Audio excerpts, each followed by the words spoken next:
ان تمام تر چیزوں کے ساتھ ساتھ جن کا ذکر میں نے کیا، ان کے خاندانی اوصاف، ان کا سلسلہ نسب، ان کا وہ عصر اور اس وقت کے رجحانات، لیکن اس سب کے باوجود انہوں نے کسی کا بہت زیادہ اثر قبول نہیں کیا اپنی شخصیت پر، بلکہ اپنے لیے ایک جو وہ کہتے تھے ایک فطری انداز میں انہوں نے کہا، اور شاید اس لیے ان کو شاعر فطرت بھی کہا جاتا ہے۔ ان کا اپنا لہجہ تھا، ان کا اپنا انداز تھا، جو ان کی شاعری میں نظر آتا ہے۔ حالانکہ انہوں نے شروع میں اپنی والدہ کی زمینوں میں بھی شعر کہے، لیکن بعد میں انہوں نے اپنے ایک لہجہ اختیار کر لیا تھا، اور یہ ان کی شخصیت کا، ان کی شعری جہتوں کا یا ان کی شعری سمتوں کا ایک بھرپور تعارف ہے جو میں نے یہاں پیش کیا ہے۔ اس کی روشنی میں ہم ان کی شخصیت کو سمجھ سکتے ہیں تو ہمیں آسانی رہی۔ شاداب صاحب، آپ نے کیف بھوپالی کی زندگی، ان کے خانوادے اور ان کے انداز و اسلوب پر بہت خوبصورتی سے بیان کیا۔ کیف بھوپالی کی شاعری میں ایک خاص طرح کی سادگی اور روانی نظر آتی ہے۔ آپ کے خیال میں ان کے اسلوب کی نمایاں خصوصیات کیا ہیں جو انہیں دوسرے شعراء سے منفرد بناتی ہیں؟ حال میں جو ہے وہ جواب پنہا ہے۔ آپ نے ذکر کیا کہ سادگی ہے ان کے یہاں پر، اور ایک خاص طرح کی روانی ہے، اور یہ سادگی اور روانی ان کے اسلوب کو وضع کرتے ہیں۔ اور اس کا ایک معاملہ ایسا کہ بھوپال خود اپنے آپ میں ایک تہذیبی شہر ہے، تو وہاں کی جو شائستگی ہے اور وہاں کی جو سادگی ہے اور وہاں کا جو ایک عوامی رچاؤ ہے، وہ کہیں نہ کہیں لاشعوری طور پر ان کے فکر میں سرایت کر رہا تھا، اور وہ سادگی وہاں سے پھوٹ پڑتی ہے۔ دوسری بات سادگی، جب میں نے والدہ کا ذکر کیا تھا کہ جب کوئی شخص والدہ سے اپنا فن سیکھتا ہے تو اس کے ایک خاص قسم کی سادگی آتی ہے، ایک معصومیت آتی ہے جو والدہ کے اثرات ہوتے ہیں، کیونکہ ان کے جو والد صاحب تھے وہ پولیس کے ایک اعلیٰ افسر تھے اور بہت مصروف رہتے تھے، تو ان کی تمام تر ذمہ داری جو تھی پرورش کی یا تربیت کی، وہ ان کی والدہ کے ذمہ تھی۔ تو والدہ کے یہاں جو نرمی ہو سکتی ہے، جو ایک مامتا ہو سکتی ہے، وہ ان کے یہاں سادگی اور شائستگی کی شکل میں شاعری کے ذریعے واضح ہو رہی تھی، اور یہی سادگی اور ان کی جو جس طرح میں نے ذکر کیا کہ جس میں عوامی رچاؤ شامل ہو گیا تھا، تو یہ تمام چیزیں ان کے اس میں در آئی تھی، اور یہی آخر تک ان کی شاعری کی خصوصیات بنی رہی۔ اب دیکھیے، آپ نے جو شعر پڑھا شروع میں کیا، سادگی کوئی کون آیا ہے یہاں، کوئی نہ آیا ہوگا، میرا دروازہ ہواؤں نے ہلایا ہوگا۔ دوسرا شعر پڑھا آپ نے، اسی غزل کا ایک شعر ہے کہ آ، اب یہ دیکھیے سادگی میں کس طرح سے وہ ایک چیلنج پیش کر رہے ہیں کہ گل سے لپٹی ہوئی تتلی کو گرا کر دیکھو، گل سے لپٹی ہوئی تتلی کو گرا کر دیکھو، آندھیوں تم نے درختوں کو گرایا ہوگا۔ تو یہ وہی سادگی، وہی معصومیت ہے جو ان کے ہاں ایک طاقت بن کر ابھر رہی ہے۔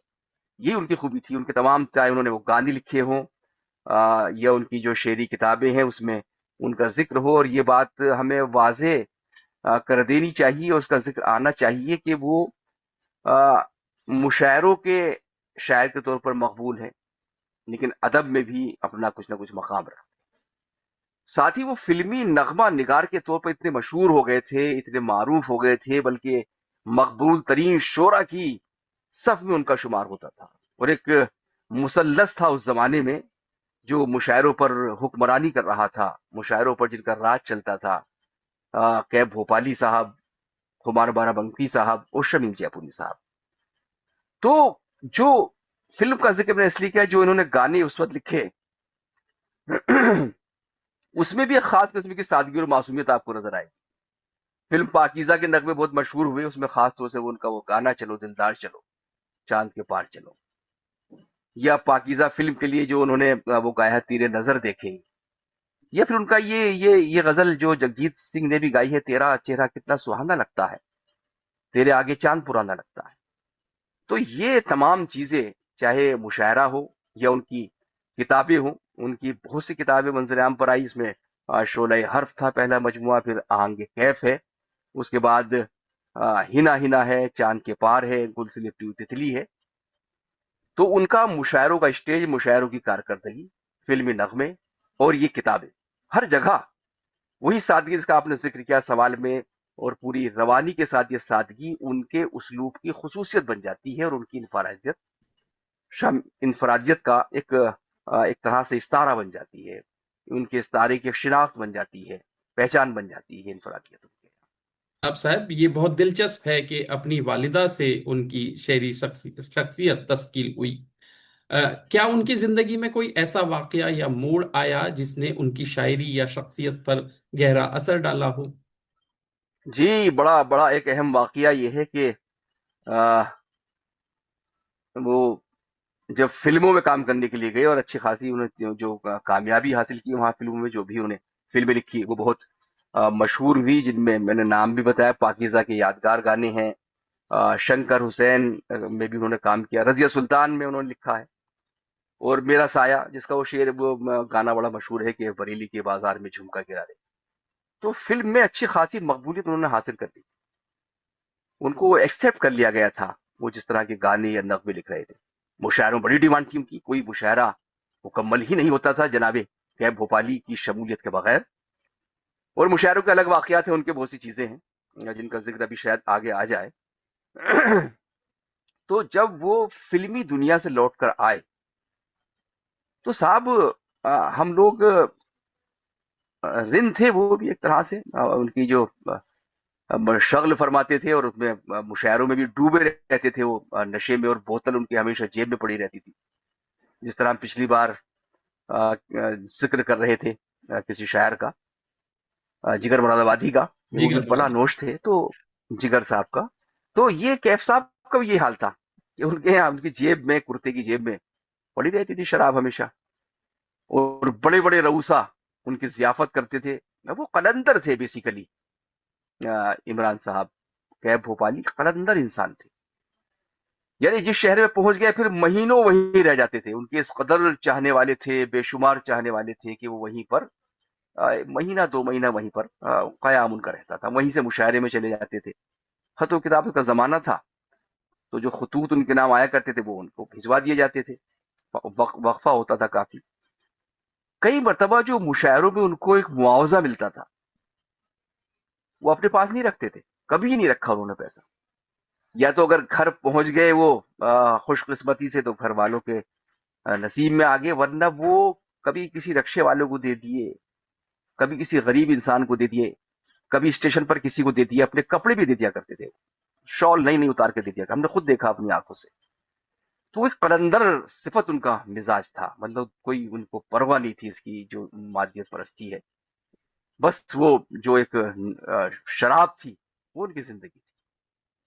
میں نے تو ان کو صاحب اپنی آنکھوں سے شراب میں روٹی کھاتے ہوئے دیکھا ہے، بڑی حیرت ہوگی آپ کو، بڑا دلچسپ معاملہ ہے یہ، بڑا لطف معاملہ ہے کہ وہ ایک مرتبہ شراب سے روٹی کھاتا ہے۔ تو وہ اپنی دنیا میں مگن رہنے والے انسان، لیکن فرشتہ صفت انسان تھے، کسی کا دل نہیں دکھایا، ان کا اپنا ایک انداز تھا، اور انا اور خودداری بہت تھی۔ جواب ذرا طویل ہو رہا ہے، لیکن جیسے کئی مرتبہ منتظمین کی کوئی بات ان کو ناپسند ہوتی تھی، یا منتظمین ان کی شرطیں نہیں مانتے تھے، تو وہ یہ کرتے تھے، یا کبھی کبھی اسٹیج پر کوئی بدمزگی ہو جاتی تھی کہ وہ اسٹیج سے اتر کر کسی الگ مشاعرہ گاہ میں کسی کونے میں اپنا کلام پڑھنے لگتے تھے، پڑھتے تھے ترنم سے گا کر پڑھتے تھے، تو وہاں مجمع جمع ہو جاتا تھا، وہ مشاعرہ ڈسٹرب ہو جاتا تھا، سارے لوگ کیف صاحب کی طرف چلے جاتے تھے۔ تو یہ ان کا انداز تھا۔ تو جب وہ فلمی دنیا سے واپس آئے اور یہ تمام چیزیں میں نے ان کی بتائی برا روشی کی، تو ان کو اچانک یہ خیال آیا، کیونکہ ہم کسی شخص کا ظاہر دیکھتے ہیں، باہر سے دیکھتے ہیں، لیکن اندر سے اس کے اندر کیا ہے، اس کی کیا باطنی خوبیاں، یہ صرف اللہ تعالیٰ جانتا ہے۔ وہ اپنے بندوں سے ایسے ایسے کام لے لیتا ہے، تو کیب بھوپالی نے یہ کیا کہ قرآن مجید کا مطالعہ کرنا شروع کیا، اس کا ترجمہ اور مفاہیم پڑھے، اور پھر کلام پاک کے انہوں نے بہت سے شاید 27 یا 28 سپاروں کا منظوم ترجمہ کیا۔ یہ ایک بڑا کام ہے، اور وہ خود بھی کہتے تھے اور لوگ بھی کہتے تھے کہ شاید یہی ذریعہ نجات بن جائے کیف صاحب کا، کہ وہ کلام مجید کا انہوں نے نہ صرف مطالعہ کیا، نہ صرف ترجمہ پڑھا، بلکہ اس کو شاعری میں اس کا منظوم ترجمہ پیش کیا۔ اور سیماک اکبر آبادی کے بعد غالباً وہ پہلے شاعر ہیں جنہوں نے کلام پاک کا منظوم ترجمہ کیا، لیکن یہ کام وہ مکمل نہ کر سکے، ان کی موت ہو گئی، اللہ نے ان کو اپنے پاس بلا لیا، کچھ سپارے رہ گئے تھے، لیکن جو بھی ترجمہ انہوں نے منظوم کیا تھا کیف بھوپالی صاحب نے، اس کو بعد میں مفہوم القرآن کے نام سے بعد میں شائع بھی کیا گیا. شاید ان کے لواحقین نے، ان کی بیٹی نے یا احباب نے اس کو شائع کرایا تھا. تو یہ ان کی زندگی کا ایک بڑا ٹرننگ پوائنٹ تھا کہ ایک ایسا شخص جو رندے رند ہے، بلانوش ہے، اور اس کی ایک عجیب طرح کی زندگی ہے، وہ اچانک جو ہے کلام پاک کا منظوم ترجمہ کرنے لگتا ہے. تو یہ سب چیزیں کیف صاحب کی زندگی کا ایک بہت ہی بڑا یہ دلچسپ واقعہ ہے. شاداب صاحب، آپ نے بہت ہی دلچسپ انداز میں کیف بھوپالی کی اس شخصیت کو، جو ایک طرف رند ہیں اور ایک طرف جو ہے کلام پاک کا ترجمہ کرتے ہیں، تو اس تضاد کو نمایاں کیا. اب ہم ان کی شعری زندگی کی طرف آگے بڑھتے ہیں. کیف بھوپالی کی غزلوں میں جو داخلی کرب اور خاموش احساسات کی ترجمانی ملتی ہے، کیا یہ ان کی ذاتی زندگی کا عکس ہے یا محض تخلیقی اظہار؟ جی بالکل. جو یہ خاموش کرب ہے یا ایک طرح سے ایک شور کے درمیان ایک ٹھہرا ہوا سا ماحول ہے، یہ ان کی ذاتی زندگی سے تو ظاہر ہے متعلق ہے ہی، اور ہوتا ہے، سب کا ہوتا ہے. لیکن یہ تخلیقی وسعت بھی ہے ان کی. یہ ان کی تخلیقی وسعت بھی ہے کہ وہ کس طرح سے آپ بیتی کو جگ بیتی بنا دیتے ہیں. اور یہ بہت سے شعراء کی خوبی ہوتی ہے کہ وہ آپ بیتی کو جگ بیتی بنا دیتے ہیں. تو اس کو ہم تخلیقی وسعت بھی کہہ سکتے ہیں، ایک روحانی یا فکری رجحان بھی کہہ سکتے ہیں، ایک اجتماعی احساس بھی کہہ سکتے ہیں کہ وہ کس طرح سے اپنے احساس کو ایک اجتماعی احساس میں تقسیم کر دیتے ہیں. لیکن جو خاموش کرب کی بات کی آپ نے، جو ایک خاموش احتجاج ملتا ہے یا ایک خاموشی ملتی ہے، ان کے داخلی کرب ملتا ہے، احساس ملتا ہے، تو جمال احسانی کا شعر سن لیجئے. جمال احسانی نے کہا تھا کہ جمال کھیل نہیں ہے کوئی غزل کہنا. جمال کھیل نہیں ہے کوئی غزل کہنا، کہ ایک بات بتانی ہے ایک چھپانی. تو یہ بات بتانے کے ساتھ ساتھ جو بات چھپانے کا ایک فن ہے، یہ غزل کی خوبی ہے، جس کو غزل کی ایمائیت کہا جاتا ہے، غزل کی داخلیت کہا جاتا ہے، اس کے اندر کی آواز کہا جاتا ہے. تو تمام اچھے شعرا اس داخلی کیفیت کا خیال رکھتے ہیں. تو اسی کا خیال جناب کیب بھوپالی صاحب نے بھی رکھا.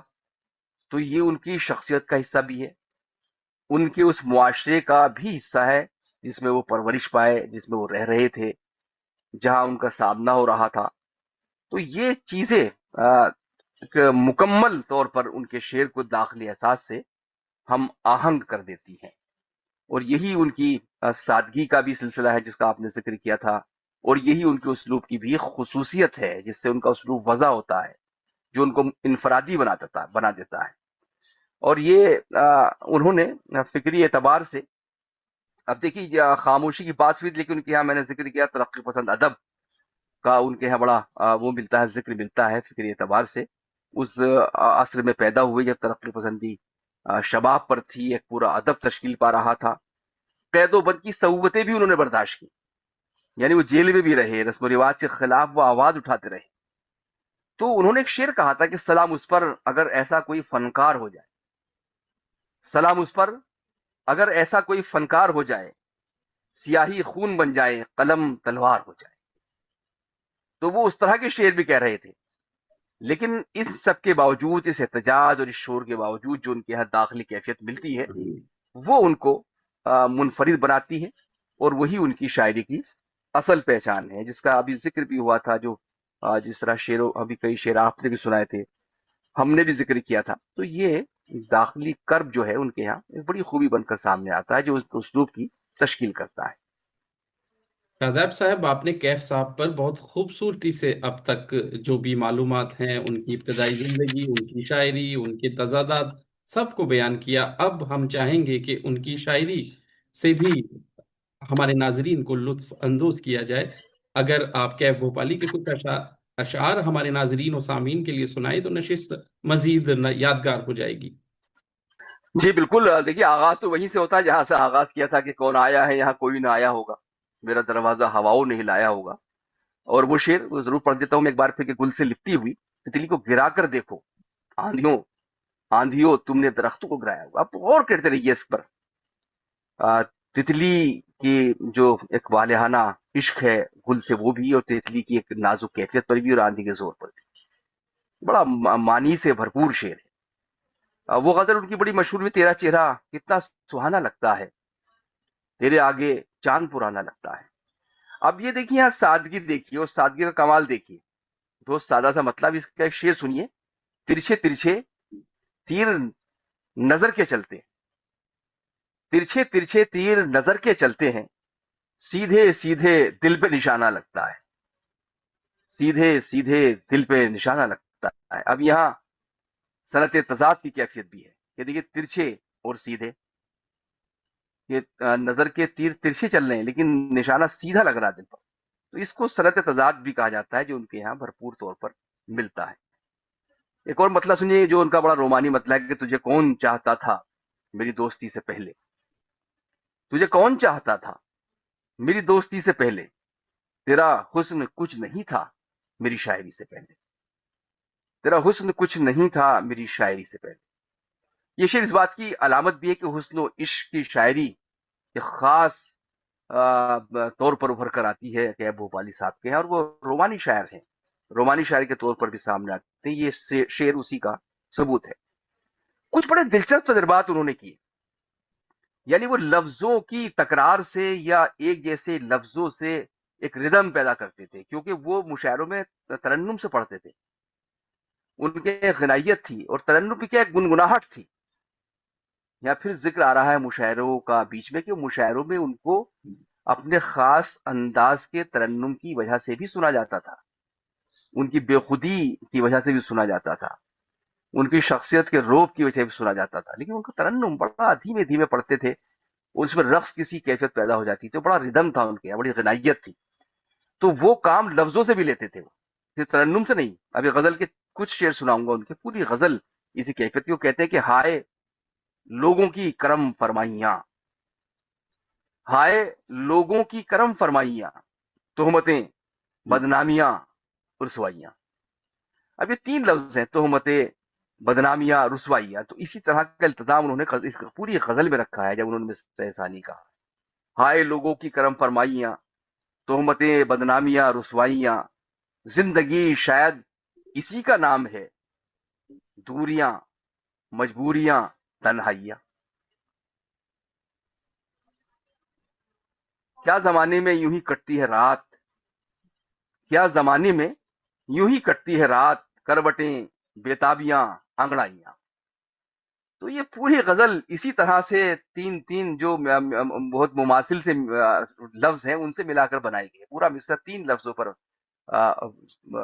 ایک طرح سے مشتمل ہے، تو یہ ان کی خوبی تھی۔ اب اس میں انہوں نے کچھ اور بھی اسی قسم کے تجربات کی۔ یہاں تو ہر غزل کے ہر شعر کے دوسرے مصرے میں تین لفظوں کا اور ان کی تکرار کی بات تھی۔ اب وہ کہتے کہ انہیں ہم چھین کر لائے ہیں کتنے دعوے داروں سے، انہیں ہم چھین کر لائے ہیں کتنے دعوے داروں سے، شفق سے، چاندنی راتوں سے، پھولوں سے، ستاروں سے۔ تو یہ چھوٹے چھوٹے ٹکڑے ہوتے تھے نا، ان کے بڑا مزہ دیتے تھے جب وہ پڑھتے تھے: شفق سے، چاندنی راتوں سے، پھولوں سے، ستاروں سے۔ یہ ان کی خوبی تھی۔ ایک جگہ اور کسی شعر میں تکرار پڑھتے کہ ہم ترستے ہی ترستے ہی ترستے ہی رہے۔ اب دیکھیے ترستے ترستے سے شعر بناتے، دوسرا مصرع بھی اسی طرح کا ہے: ہم ترستے ہی ترستے ہی ترستے ہی رہے، وہ فلانے سے فلانے سے فلانے سے ملے۔ کتنا سادگی! یہ ان کی، انہوں نے بڑے اس قسم کے تجربات کیے ہیں، بالکل بڑی سادگی، اور شعر بنا دیا۔ تو یہ تجربات کیف صاحب کے یہاں ملتے ہیں صرف اس غنائیت کی وجہ سے۔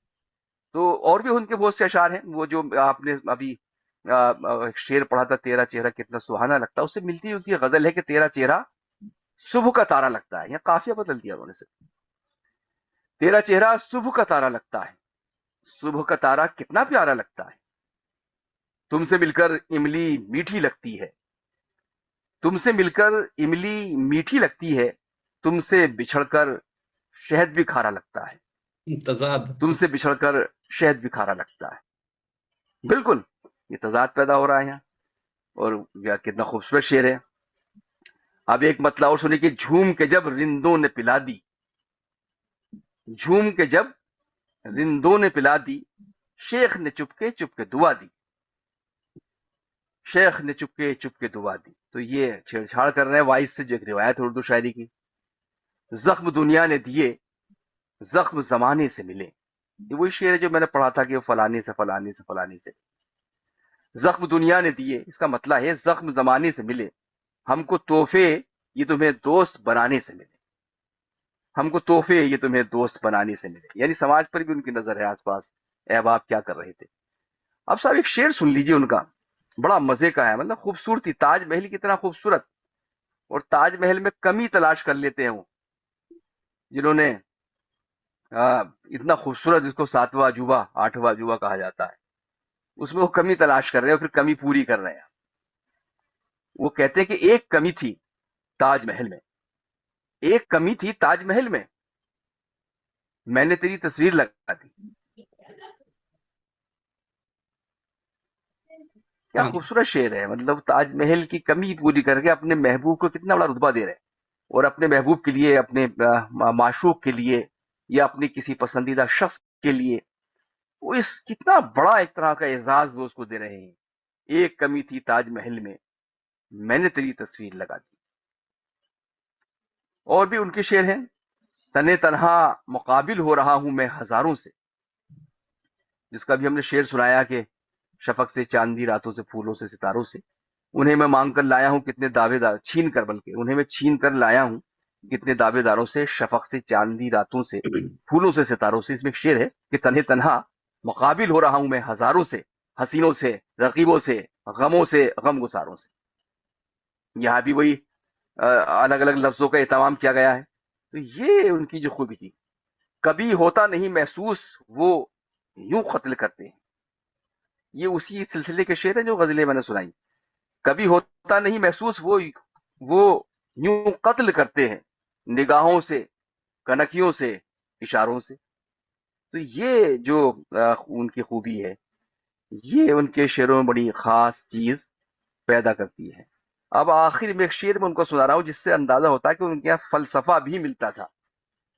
پھر ہلکی پھلکی شاعری نہیں، پھر سادگی نہیں، پھر محبوب کا قصہ نہیں، صرف خوبصورت مناظر نہیں، بلکہ وہ فلسفے کی بات کر رہے ہیں. وہ خدا کو کس طرح دیکھ رہے ہیں، یا اس سے جو ملتی جلتی صورتحال ہے اس کو کس طرح دیکھ رہے ہیں. وہ کہتے ہیں جو معتبر ہوں تو اتنا ہی معتبر ہوں میں، جو معتبر ہوں تو اتنا ہی معتبر ہوں میں، کہ سطح آپ پہ ٹھہرا ہوا شجر ہوں میں، کہ سطح آپ پہ ٹھہرا ہوا شجر ہوں میں.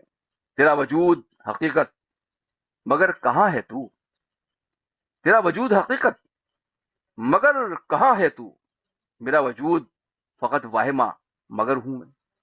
بہت اب شاندار. دیکھیے اس کو کسی رخ پر بھی لے جائیے آپ، بالکل تصوف ہے، اللہ تعالیٰ سے مکالمہ ہے، انسان کی عظمت ہے، انسان کی بڑائی ہے، اس کا اعتراف ہے، اس کی استقامت ہے. جو معتبر ہوں تو اتنا ہی معتبر ہوں میں، کہ سطح آپ پہ ٹھہرا ہوا شجر ہوں میں، میرا وجود حقیقت مگر کہاں ہے تو، میرا وجود، تیرا وجود حقیقت مگر کہاں ہے تو، میرا وجود فقط واہمہ مگر ہوں میں. تو یہ تھے کیب بھوپانی جی جی صاحب. جی جی. شاداب صاحب، آپ نے بہت خوبصورتی سے، جس گہرائی اور محبت کے ساتھ کیف بھوپالی کی شخصیت اور شاعری کے مختلف پہلوؤں کو ہمارے سامنے رکھا، اس کے لیے ہم دل سے آپ کے ممنون ہیں. کیف صاحب پر شاعری اور ان پر گفتگو کا سلسلہ بہت طویل ہے، مگر وقت نے اجازت نہیں دی. یقیناً یہ گفتگو ہمارے ناظرین اور قارئین کے لیے نہ صرف معلوماتی بلکہ فکری طور پر بھی نہایت سود مند رہی ہوگی. ناظرین و سامعین، اگر آپ کو ادب نامہ کی یہ قسط پسند آئی ہو تو ویڈیو کو لائک کریں، چینل کو سبسکرائب کریں اور بیل آئیکن کو ضرور دبائیں تاکہ ہر نئی نشست آپ تک بر وقت پہنچتی رہے. ہم اگلی نشست میں کسی اور شاعر کی زندگی، اسلوب اور فکر پر گفتگو کے ساتھ آپ کی خدمت میں دوبارہ حاضر ہوں گے. تب تک کے لیے اجازت دیجیے. اپنا خیال رکھیے گا. پھر ملاقات ہوگی.